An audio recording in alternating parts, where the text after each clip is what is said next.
ಸಮಸ್ಯೆಗಳಿಗೆ ಧ್ವನಿ ಹಾಕ್ತಾರೆ ಅಂತೇಳಿ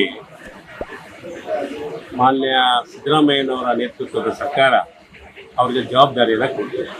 ಅದಾದಮೇಲೆ ನಮ್ಮೆಲ್ಲ ದಲಿತ ಸಂಘಟನೆಗಳು ಮತ್ತು ಆ ಸಮುದಾಯದವರು ಇಡೀ ರಾಜ್ಯದುದ್ದಾಗಲಿಕ್ಕೆ ನಮಗೆ ಇಲ್ಲಿವರೆಗೂ ಏನು ಅನ್ಯಾಯ ಆಗಿದೆಯೋ ಈ ಸಾರಿ 100ಕ್ಕೆ 100 ನಮಗೆ ನ್ಯಾಯ ಸಿಗುತ್ತೆ ಅಂತೇಳಿ ಒಂದು ಆತ್ಮವಿಶ್ವಾಸ ಎಲ್ಲರೂ ಕೂಡ ಮೂಡಿತ್ತು. ಆದರೆ ನಾಗಮೋಹನ್ ದಾಸ್ ಅವರ ವರದಿ ಏನು ಇತ್ತೀಚೆಗೆ ಬಂದಿದೆ, ನನಗೆ ತಿಳಿದಾಗೆ ಉದಾಹರಣೆಗೆ ಮೈಸೂರು ಮತ್ತು ಚಾಮರಾಜನಗರ ಬೆಂಗಳೂರು ಭಾಗದಲ್ಲಿ ನನ್ನ ಗಮನಕ್ಕೆ ಬಂದಂಗೆ ಇನ್ನೂ ಸುಮಾರು 30% ಏನು ಅವರು ಗಣತಿಯನ್ನು ಮಾಡುವ ಸನ್ನಿವೇಶದಲ್ಲಿ ಸರಿಯಾದ ರೀತಿಯಲ್ಲಿ ಮಾಡಿಲ್ಲ, ಬಂದು ಕೇಳಿಲ್ಲ ಅನ್ನೋದು ಕೂಡ ವರದಿ ಇದೆ. ಅದು ಸರ್ಕಾರಕ್ಕೂ ಗೊತ್ತು, ಸಾರ್ವಜನಿಕ ಕ್ಷೇತ್ರದಲ್ಲಿ ಯಾರು ಕೆಲಸ ಮಾಡ್ತಾ ಇದ್ದಾರೆ ಎಲ್ಲರ ಗಮನಕ್ಕೂ ಇದೆ. ಆ 30% ಬಿಟ್ಟ ಮೇಲೆ ಆ 30% ಎಲ್ಲಿ ಹೋಗಿದೆ ಅನ್ನೋದನ್ನು ತನಿಖೆ ಮಾಡಬೇಕಲ್ಲ. ಆ 30%ನಲ್ಲಿ ಯಾವ್ಯಾವ ಸಮುದಾಯಗಳು ನಮ್ಮ ದಲಿತ ಒಕ್ಕೂಟಗಳಲ್ಲಿ ಎಡಗೈ ಎಷ್ಟು, ಬಲಗೈ ಎಷ್ಟು, ಬಂಜಾರ ಎಷ್ಟು, ಭೂಮಿ ಎಷ್ಟು, ಇತರೆ ಕೊರ್ಚ, ಕಮ್ಮಾರ ಏನು 101 ಉಪಜಾತಿಗಳಿದೆ, ಆ ಎಲ್ಲ ಜಾತಿಗಳು ಸೇರುವಂಥವ್ರನ್ನ ಮಾಡಬೇಕಾಗಿರೋದು ಆ ಸಮಿತಿಯ ಕರ್ತವ್ಯ ಮತ್ತು ಜವಾಬ್ದಾರಿ. ಇದಕ್ಕೆ ಸನ್ಮಾನ್ಯ ಗೌರವಿತ ಸಿದ್ದರಾಮಯ್ಯನವರ ಸರ್ಕಾರ ಸಾಕಷ್ಟು ಆರ್ಥಿಕ ನೆರವನ್ನು ಕೂಡ ಆ ಸಮಿತಿಗೆ ಕೊಟ್ಟಿದೆ. ಅವ್ರಿಗೆ ಅನೇಕ ಸವಲತ್ತುಗಳನ್ನು ಕೂಡ ಕೊಟ್ಟಿದೆ. ಅದಲ್ಲದೆ ಸರ್ಕಾರಿ ಸೇವೆಯಲ್ಲಿ ಇರ್ತಕ್ಕಂಥ ಅನೇಕ ಇಲಾಖೆ ಅಧಿಕಾರಿಗಳನ್ನು ಕೂಡ ಈ ಸಮಿತಿಗೆ ನೇಮಕ ಮಾಡಿ ಸಂಪೂರ್ಣ ವರದಿಯನ್ನು ಕೊಡಬೇಕು ಅಂತೇಳಿ ನಮ್ಮ ಮಾನ್ಯ ಸಮಾಜ ಕಲ್ಯಾಣ ಸಚಿವರಾದಂಥ ಮಹದೇವಪ್ಪನವರು ಕೂಡ ಇದಕ್ಕೆ ಒತ್ತು ಕೊಟ್ಟು ಮಾಡಬೇಕು. ಆದರೆ ಇಲ್ಲಿ ನನ್ನ ಕಣ್ಣು ಕಾಣುವಂಥದ್ದು ಏನಾಗಿದೆ, ನಾವು ಏನು ಸ್ವತಂತ್ರ ಪೂರ್ವ ಮತ್ತು ಸ್ವತಂತ್ರ ತದನಂತರ ಶೋಷಿತರಲ್ಲಿ ನಾವು ಬಹಳ ದಯನೀಯವಾಗಿ ನೋವನ್ನು ಅನುಭವಿಸಿರ್ತಕ್ಕಂಥದ್ದು ಎರಡು ಸಮಾಜ, ಒಂದು ಬಲಗೈ ಸಮುದಾಯ, ಇನ್ನೊಂದು ಎಡಗೈ ಸಮುದಾಯ.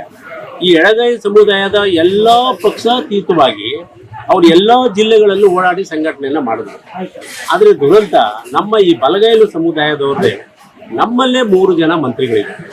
ಆ 3 ಜನ ಮಂತ್ರಿಗಳು ಮತ್ತು ಇರ್ತಕ್ಕಂಥ 11 ಜನ ಶಾಸಕರು ಕೂಡ ಎಲ್ಲೂ ಒಟ್ಟಾಗಿ ಸೇರಲೇ ಇಲ್ಲ. ಅವರ ಜಿಲ್ಲೆಯ ಜವಾಬ್ದಾರಿಯನ್ನು ಕೂಡ ನಿರ್ವಹಣೆ ಮಾಡಲೇ ಇಲ್ಲ. ಅವ್ರಿಗಿರ್ತಕ್ಕಂಥ ಸ್ವಾಭಿಮಾನಿ ಬಲಗೈನವ್ರಿಗೆ ಯಾಕೆ ಬರಲಿಲ್ಲ ಅನ್ನೋದೇ ನಮ್ಮೆಲ್ಲರಿಗೂ ಒಂದು ನೋವಿನ ಸಂಗತಿ.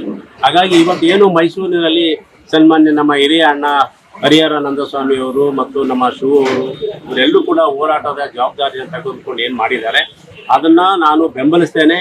ಆ ಹೋರಾಟಕ್ಕೆ ಇನ್ನೂ ಶಕ್ತಿ ತುಂಬಬೇಕು.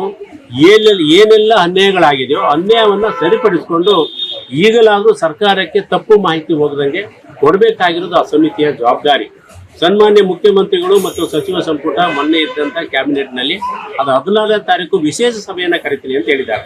ಆ ವಿಶೇಷ ಸಭೆಯನ್ನು ಕರೆಯೋದಕ್ಕಿಂತ ಮುಂಚಿತವಾಗಿ ಅವ್ರದ್ದೇ ಆದಂಥ ಸರ್ಕಾರ ಇರ್ತಕ್ಕಂಥ ಇಲಾಖೆಗಳ ಮಾಹಿತಿ ಆಧಾರದ ಮೇಲೆ ಸರಿಯಾದ ಅಂಕಿಅಂಶಗಳನ್ನು ತರಿಸ್ಕೊಂಡು ಮಾಡಬೇಕು.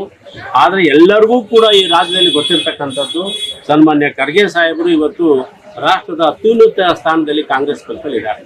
ಅವ್ರಿಗೂ ಕೂಡ ಗೊತ್ತಿದೆ ಇಲ್ಲಿ ಈ ರಾಜ್ಯದಲ್ಲಿ ಯಾವ ಸಮುದಾಯದವರು ಹೆಚ್ಚು ಸಂಖ್ಯೆಯಲ್ಲಿದ್ದಾರೆ ಅಂತ. ಆದರೆ ಹಿಂದೆ BJP ಸರ್ಕಾರ ನೇಮಿಸಿದಂಥ ಒಂದು ನೇಮಕಾತಿಯಲ್ಲೂ ಕೂಡ 5.5% ಬಲಗೈಗೆ 6% ಎಡಗೈಗಿತ್ತು. ಈಗ 5% ನಮ್ಮ ಕಮ್ಮಿನೂ ಕೂಡ ಆಗಿದೆ. ಹಾಗಾಗಿ ನಮ್ಮದೇ ಸರ್ಕಾರ ಹೆಚ್ಚು ಕಡಿಮೆ 100ಕ್ಕೆ 90% ಓಟ್ ಹಾಕುವಂಥ ಸಮುದಾಯ ನಮ್ಮ ಸರ್ಕಾರದವರಿಗೆ ನಮ್ಮನ್ನು ಕಡೆಗಾಣಿಸ್ತಾರೆ ಅಂದರೆ ನಮಗೆಲ್ಲೋ ಒಂದು ಕಡೆ ನೋವಾಗ್ತಾ ಇದೆ. ಅದನ್ನು ದಯಮಾಡಿ ಗೌರವಿತ ಸರ್ಕಾರ ಮತ್ತು ಮಾನ್ಯ ಮಂತ್ರಿಗಳು, ಮಾನ್ಯ ಶಾಸಕರುಗಳು ಎಚ್ಚೆತ್ತುಕೊಂಡು ನಮ್ಮ ಸಂಘಟನೆಯ ಧ್ವನಿ ಇವತ್ತೇನು ಮೈಸೂರಿನಿಂದ ಪ್ರಾರಂಭ ಆಗಿದೆ ಅದು ಇಡೀ ರಾಜ್ಯಕ್ಕೆ ವ್ಯಾಪಕ ಆಗೋದಕ್ಕಿಂತ ಮುಂಚಿತವಾಗಿ ಇದನ್ನ ತಪ್ಪುಗಳನ್ನು ಸರಿಪಡಿಸಿಕೊಂಡು ಮಾಡಬೇಕು ಅನ್ನೋದು ನನ್ನ ವಿನಂತಿ ಇದೆ. ಹಾಗಾಗಿ ದಯಮಾಡಿ ಗೌರವಿತ ಸರ್ಕಾರ ಮತ್ತು ಮಾನ್ಯ ಮಂತ್ರಿಗಳು, ಶಾಸಕರು ಈಗಲಾದರೂ ಅದು ಎಚ್ಚರ ವಹಿಸಿಕೊಳ್ಬೇಕು, ಅದನ್ನು ಸರಿಪಡಿಸಬೇಕು ಅಂತೇಳಿ ನಿಮ್ಮ ಮೂಲಕ ಮಾನ್ಯ ಸರ್ಕಾರಕ್ಕೆ ವಿನಂತಿಯನ್ನು ಮಾಡ್ತಾನೆ. ನಮಸ್ಕಾರ.